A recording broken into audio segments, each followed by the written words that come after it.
Ontem assistimos à tarde, depois da sessão solene comemorativa dos 20 anos do Plano Real, um verdadeiro desfile promovido por senadores e senadoras do PT desta tribuna, tentando reescrever a história do Plano Real sob a ótica das suas verdades, entre aspas, ou das suas mentiras, apostando na ausência de memória do povo brasileiro, subestimando a inteligência de todos nós.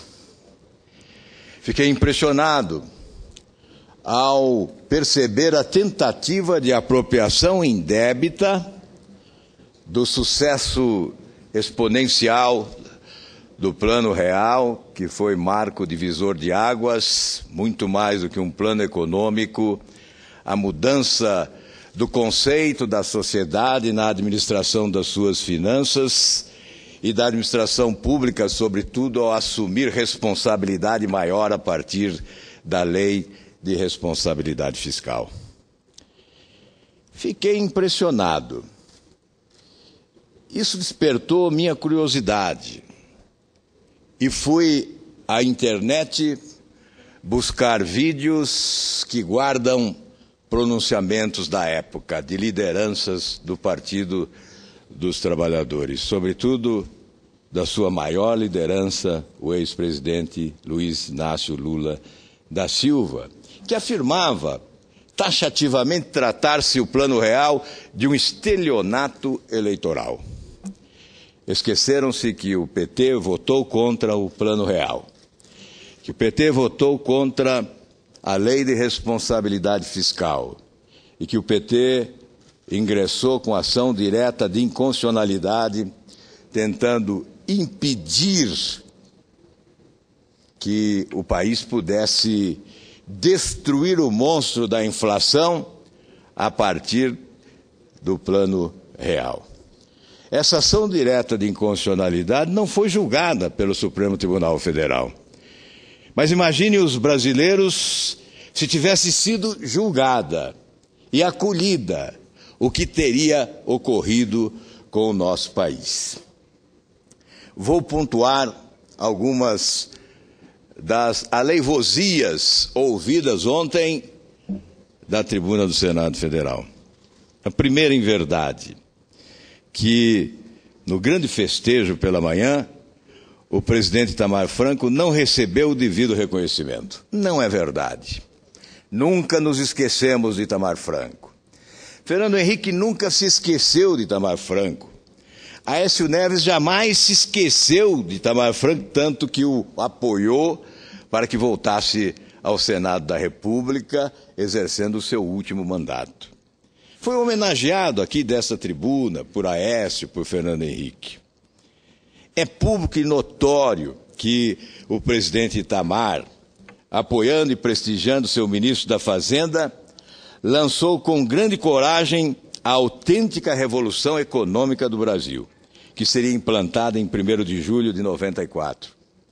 Era criado o padrão monetário que estabilizaria a economia brasileira, o real, e o senador Pedro Simão há pouco fez um retrospecto competente sobre os acontecimentos daquela época. Foi muito além que o mais bem-sucedido plano de combate à inflação crônica. Foi um divisor de águas, representou uma mudança radical de atitude que permeou toda a população brasileira. Trouxe previsibilidade à economia, recuperou a fé da população no valor de sua moeda, restaurou a confiança internacional do Brasil, representou para todos nós o otimismo e a capacidade de planejar racionalmente. A tentativa de estabelecer comparações com a crise enfrentada pelo Brasil em 94, quando o real era implantado com o cenário que o presidente Lula encontrou ao assumir em 2003, foi mais uma falácia disparada na tarde de ontem desta tribuna.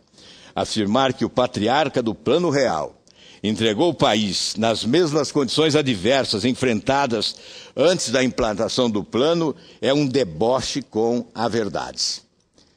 Vamos restabelecer a verdade A desconfiança aumentou ao longo de 2012, no calor da campanha 2002, no calor da campanha eleitoral, em que pesem análises que procuravam fugir ao pessimismo, muitos observadores internacionais temiam a decretação de alguma forma de moratória em 2003, no contexto da adoção, que alguns julgavam certa, de políticas populistas por parte de um novo governo, encabeçado pelo PT.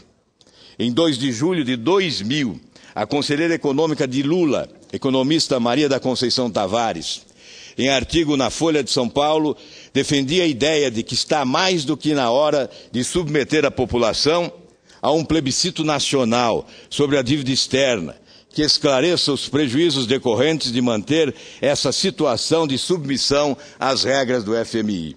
O próprio Lula, em artigo no Valor Econômico, do dia 2 de 4 de 2000, escrevia: precisamos, em primeiro lugar, readquirir o controle sobre nossa política fiscal e monetária, hoje comandada pelo FMI, a serviço da geração de superávites primários para pagar credores. É importante ressaltar que, mesmo pouco tempo antes das eleições, esse tom era mantido. O receio que havia, o risco PT, era uma realidade e provocou, entre outros, inflação ascendente, dólar pressionando e falta de confiança internacional. Esta é a verdade, tanto é que o presidente Fernando Henrique Cardoso convidou ao Palácio do Planalto os candidatos a presidentes da República, inclusive Lula, que assumiram o compromisso de assegurar o cumprimento das providências que seriam, naquele momento, adotadas pelo presidente Fernando Henrique Cardoso, exatamente para debelar a crise que se avizinhava em razão do terror que se espraiava. Medo de um novo governo populista comandado pelo presidente Lula. Esta é a verdade. Em agosto de 2002, senhor presidente, mais um. Eu serei rápido aqui. Em agosto de 2002, 2 meses antes da disputa presidencial, Guido Mantega afirmava que o superávit primário de 3,75% do PIB, definido para 2003, era um obstáculo para o país aumentar seus gastos sociais. Portanto, deve ser considerada a seriedade da situação externa do país no final de 2002, indicando que sem a recuperação do crédito externo e o acesso aos recursos do FMI, havia riscos de Lula ter de assumir em 2003 com uma situação gravíssima. O que fez Lula ao assumir? Elevou a taxa de juros básica, abandonando o que era tabu para o PT. Definiu um aperto da meta de superávit primário, que passou de 3,75% para 4,25% do PIB em 2003. Anunciou as metas de inflação, ordenou o corte dos gastos públicos, entre outras medidas. Não há patriarca do Plano Real. A despeito da amnésia seletiva que aconteceu muitos oradores na tarde de ontem, que acometeu muitos oradores na tarde de ontem, foi graças ao empenho pessoal de Fernando Henrique Cardoso. Diria que até visceral, somado à sua capacidade de gestão e de articulação, amparados por uma excelente equipe de auxiliares, que o Brasil se livrou da hiperinflação crônica que implodia a vida de milhões de famílias, levando-as ao desespero de não poderem enxergar o futuro de filhos e netos. A louvação quanto aos feitos gloriosos da era petista, em detrimento dos avanços alcançados anteriormente, é uma fixação marqueteira. A estabilidade trazida pelo Plano Real reduziu a proporção de pobres de 40% para cerca de 30% da população total. No período presidencial seguinte, nova redução para aproximadamente 20%. Ao decantar em prosa e verso a redução da dívida pública brasileira, é mais um capítulo da contabilidade criativa. Entidades influentes e credenciadas do pensamento econômico global vocalizam descrédito no indicador brasileiro que mostra a queda da dívida pública do país. A própria OCDE, Organização para a Cooperação e Desenvolvimento Econômico, já alertou em relatório sobre o Brasil que as autoridades deveriam direcionar seus esforços de redução do endividamento para a dívida bruta, em vez da dívida líquida. A dívida bruta, nos últimos 2 anos, aumentou de 61,8% para 64,2% do PIB. O que vem produzindo a discrepância entre os indicadores foi a adoção de sucessivas manobras contábeis para ampliar gastos públicos sem reflexos nos resultados oficiais. E a dívida bruta brasileira, a dívida interna, ultrapassa 2 trilhões de reais atualmente. A propósito, recomendo a leitura de recente estudo da competente consultoria legislativa aqui do Senado, que merece sempre ser referenciada, que explicita que a dívida bruta em relação ao PIB deixou de cair desde o início de 2009. A partir de 2011, o indicador tem crescido rapidamente, 4,1 pontos percentuais do PIB entre dezembro de 2010 e agosto de 2013. A louvação petista fecha os olhos ao deplorável estado em que se encontra a infraestrutura em nosso país. É impossível se esperar crescimento onde não existem estradas, pontes, ferrovias, portos, aeroportos, silos, etc.